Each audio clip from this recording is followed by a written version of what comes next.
My parents kicked me out to live on the streets, but when I finally bought my own house, they demanded I give it to their golden child, my brother. Part 2. Hello everyone, and welcome back. Today we continue the story of how my parents kicked me out of their house and later tried to drive me out of my own home just to give it to their golden child, my brother. If you haven't watched part 1 yet, make sure to check the description and start there. And remember, there's still a part 3 coming, so don't forget to subscribe, hit the notification bell, and stay tuned for the continuation. Now let's begin part 2 of this story. Part 2. Parents trying to take my house for my brother. They broke my locks to move in while I wasn't home. As I stated in the first half of my story, many will find this unbelievable and long. Yes, I am aware there are similar posts online already. I've seen a number of them myself. But it's not like those posters have a monopoly on this kind of thing happening. If anything, I'm surprised this site hasn't been used more often to expose entitled people. Because honestly, they should be afraid of getting outed here. Anyway, I don't blame anyone who calls bullshit. I would too if I were just reading it. But if you've heard my first post, you already know just how messed up my parents are. In my life, they were the root of all evil. The ones who spoiled my brother into the arsehole he is today. And never once have they given me a real reason why. I fear there isn't one. Some people can't explain why they play favorites with their children. They just double down and defend the kid they chose. And that's exactly what my parents did. And because of it, I've practically destroyed their lives. Not legally, but emotionally. After I kicked my parents, my brother, and my sister-in-law out for trying to force me to hand over my house, I immediately went on social media and told the story to the whole family. It spread fast, but you won't find it now. It's long since been deleted, and I set my profile to private. I posted because I knew exactly what my family would do next. Go home, twist the story, and paint me as the villain. And I was right, but I had about an hour head start, and I had video evidence to back me up. No, I don't plan on showing the video here, so don't ask. Being proactive worked. A fair number of relatives sided with me right away. My parents, Dan, and my sister-in-law must have been ready to post their own version, but it was too late, so they didn't even bother trying to lie much. Sure, they had a few flying monkeys to back them, but not many. Plenty of others already knew how entitled they were. So what happened was something everyone quickly understood and accepted. There was one person who called me. I don't even know who they were. They ranted that I was a horrible brother, that I needed to make way for a real family man. I just ended the call, blocked the number, and that never happened again. A week went by. And just like they promised in their ultimatum, my parents showed up again. This time with Dan. They rang my doorbell like crazy, pounding on the door until I finally answered. I cracked it open just a little, and they immediately tried to shove their way in. But I had installed a couple of latch chains, and I braced my body against the door for good measure. They weren't getting in this time. My father and Dan demanded that I let them inside, but I told them I was recording everything on camera, and if they tried to force their way in again, I'd call the police. My mother calmed them down, and then, in her most sickly sweet tone, she asked if I was ready to let my brother move in. I told her, and the rest of them, to fuck off and never come back. She immediately put on crocodile tears. She asked me why I couldn't just do this for Dan because he's my beloved brother. I laughed, and I told her bluntly that I do not love him as a brother, because he treated me like shit for years, and they only ever encouraged him. They are terrible parents, and he is a terrible brother. Then I told them, leave right now, or I'll be calling the police ASAP. And surprisingly, they left. apart from my mother's loud crying and everyone else glaring at me. Honestly, it was suspiciously easy.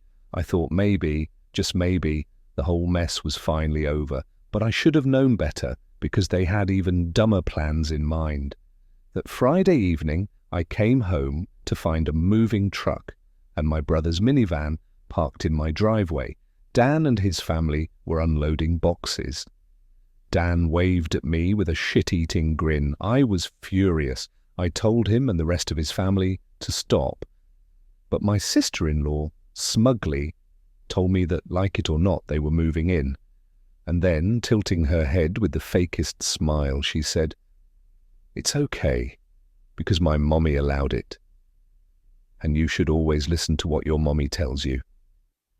Hearing those words, looking at her smug face, made me seethe with rage.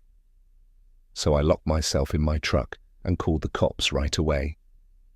When they realized what I was doing, SIL started pounding on my window. She screamed at me to stop. She cried that she and Dan needed the house, and she shouted, "Why can't you just do this for Dan?" I snapped back, "Fuck Dan! It's my damn house, not his." That's when she threatened to key the side of my truck unless I stopped calling. But the 911 operator heard everything because my window was cracked open. I told SIL that if she damaged my truck, I'd sue her, and she was smart enough to back off. When the police arrived, Dan and SIL, along with their kids, had locked themselves inside my house. I explained everything to the officers, showed them my new driver's license with my current address on it. And when we got to the front door, I saw they'd changed the lock. The old one was lying right there on the porch, the center drilled out, and next to it, the actual drill they'd used, a whole Harbor Freight drill bit set sitting in plain sight. Could they have been any more stupid? I pointed out the broken lock and the drill, and then gave the police a full rundown of everything that had happened. Well, I guess Dan must have called our parents, because they showed up while I was still talking to the cops. And the first thing they did? They lied. My parents immediately claimed that I had agreed to rent my house to Dan and his family. I told them that was an easily provable lie. That's when Dan and my sister-in-law finally came out of my house, holding papers in their hands. Both of them looked super smug, like they'd somehow outsmarted me. But no, they had drawn up and printed a completely fake rental agreement. My signature wasn't even on it. Well, there was a signature, but it looked nothing like my handwriting. I don't think any of them have ever even seen my real signature. So, it was incredibly stupid on their part. I told my parents and Dan that this was blatant fraud. If the cops investigated, they'd figure it out in seconds. And going to jail and court, that wouldn't do them any good. It could even cost Dan his job, the only way he supports his family. I added that I'd get a lawyer and sue for damages if anything of mine was lost, stolen or broken, and for good measure, I'd call CPS too. Dan went pale. He looked genuinely scared when I said all that. But my mother quickly got between us, and she doubled down, insisting I should just do this for Dan, that I should live in the damn camper, so they could finally have a family home all to themselves. That's when I snapped. I yelled back at her, "If you think it's such a good idea, then you do it for Dan. Give him your house instead." The cops had to separate my mother from me, and I shouted that I wanted them all out, right now, or I'd press charges. I laid it out clearly. They drilled out my front door lock to break in. The lease papers were obvious fakes. The signature was a bad forgery, and I had recorded video of SIL attacking me. Those are felonies, and if I wanted, I could ruin their lives with them. The only reason I hadn't already was because of Dan's kids, so I gave them one chance to get the fuck out. And finally, I think it clicked for my parents. They realized they couldn't force me to do it for Dan. My mother surrendered, saying she'd put an end to this. She went over to whisper with SIL while my father spoke to Dan. SIL instantly broke down. She started crying loudly, then ripped up the fake rental papers into tiny bits, tossing them like confetti. An officer immediately told her to pick up the pieces or he'd cite her for littering. By this point, both cops had that exact look on their faces. The look that says, "I don't get paid enough for this shit." Dan, finally, had to start telling his kids to load their stuff back into the moving truck. The kids were all crying, and the eldest was sobbing that he won't get his own room now. Then Dan and Esil gathered them all up to make one last pathetic attempt to guilt me. You know the routine, the sad family huddle. Everyone hugging together, all facing one direction, all looking pitiful. I swear, it looked rehearsed. Every single kid had the same pleading look, mouths quivering. SIL was rubbing her pregnant belly, tilting her head like a sad puppy. And my brother put on the saddest face he possibly could and said, "Please don't do this. We need to live here." But I didn't falter. I told them to keep packing. That's when the crying hit level 11. The kids wailed, SIL sobbed louder, and Dan yelled at me. "Are you satisfied with yourself? You've denied us a home because you're too selfish to share with family." I just laughed like a maniac, and I told him, "This isn't sharing, it's taking, and no amount of crying will ever make me let your family move in, because you're no brother of mine anymore. You're just an entitled prick who thinks he can take whatever he wants, just like when we were kids." Dan lost it. He started dropping F-bombs at me until the cops stepped in and told him to cool it. Or he'd be in cuffs, whether I pressed charges or not. He sucked in his lips, looking both afraid and absolutely furious. I then asked the cops if they could stick around until my parents, Dan, and SIL had all left. They said they weren't going anywhere until the situation was resolved. And in the next few minutes, 2 cops became 4. More cars pulled up. That gave my parents some extra incentive to start moving. I demanded Dan hand over the keys to the new lock he'd put on my front door. He was reluctant, dragging his feet. Then instead of giving them to me, he actually threw the keys down the street into a storm drain and said, "Go get them yourself." One of the cops immediately scolded him and made him go retrieve them. So, there he was, pulling the grate off, getting dirty as hell, crawling to grab the keys. When he finally came back, he grumbled and then slammed them into my hand. I looked them all in the eyes and told them, "Leave, and never come back." That's when my mother said I'd be disowned, as if that was some kind of threat.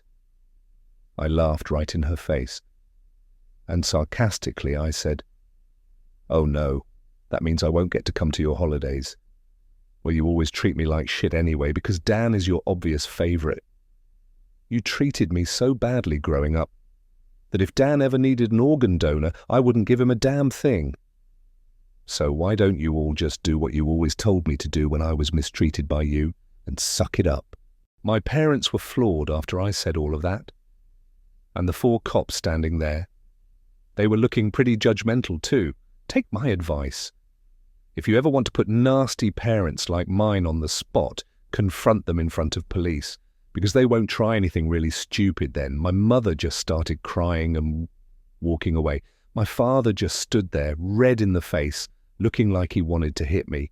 Dan held his kids in defeat, and my sister-in-law, she was off in my front lawn, throwing a tantrum like a child. Soon enough, they all formed a line, passing boxes back and forth, getting their stuff out of my house. Nothing had even been unpacked yet. So it all went out quickly. But while they were packing, my mother kept nagging me. saying over and over that it wasn't too late, that I could still do it for Dan. Each time, she tried to bargain more. First, she said Dan could pay me rent if I let them stay. When that didn't work, she said I could move back in with them and let Dan rent my house, so I wouldn't even have to share the building. I told her to shut up and keep packing boxes, because I don't want Dan or his family around. I don't want his money. And I sure as hell don't ever want to live with him or my parents again after the way they treated me growing up. Making a deal with my parents would be like making a deal with the devil. Sil threw another tantrum when she heard that. She dropped a box on the ground, sat down, and had herself a little pity party. She didn't want to go back to sharing a house with my parents, and she just sat there, angry and sulking, until everyone else was finished. Finally, they got everything out of the house and back into the truck. And before they left, I laid into my parents one last time. I told them everything I'd bottled up over the years, and with 4 cops right there, they couldn't do much other than just stand there and take it. I called them out for so many things, how they could never once do something nice for me, like letting me park my camper at their place when I was homeless and trying to get back on my feet. Instead, they let Dan and Essil ridicule me, call me a bum. Well, who's the bum now? They wanted to kick me out of my own house so Dan could live in it for free.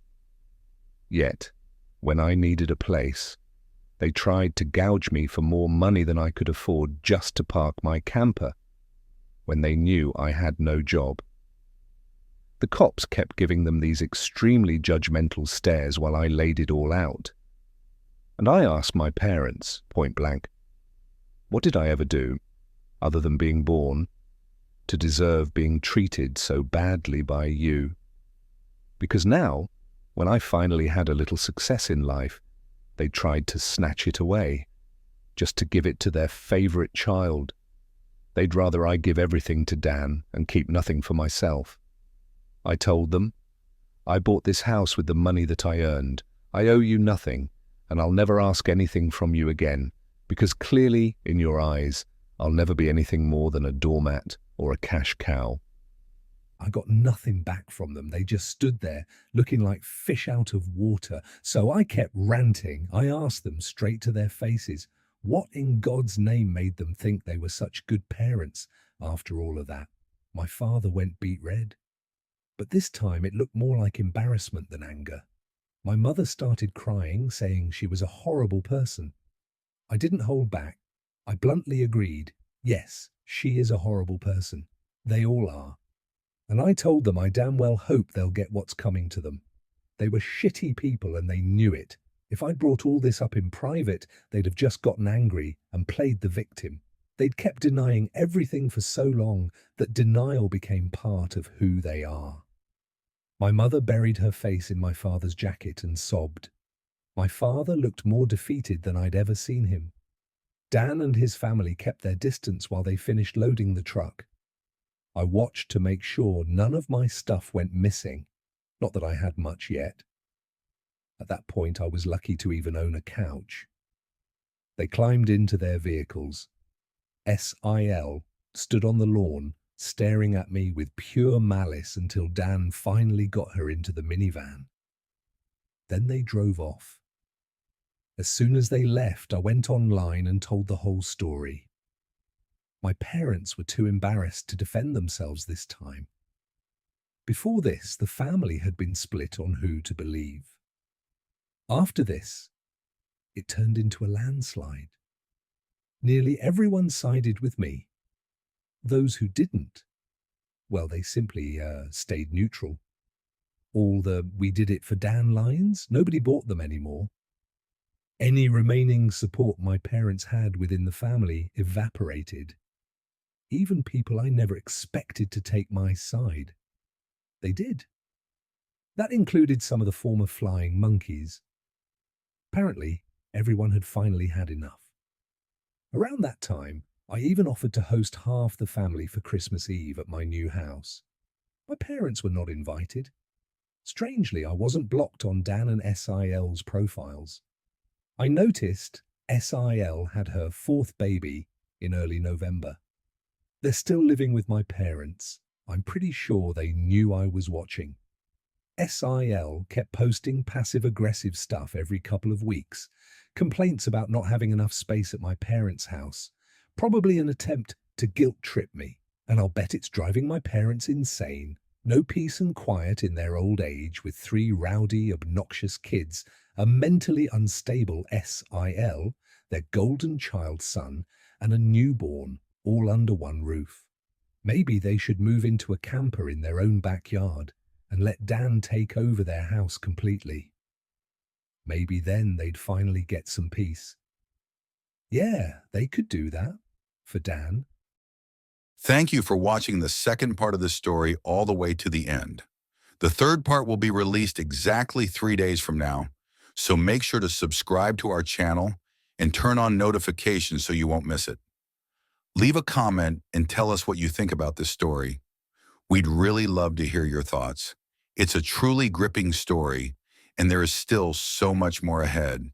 So subscribe, stay tuned for the next part, and we'll see you in the next video.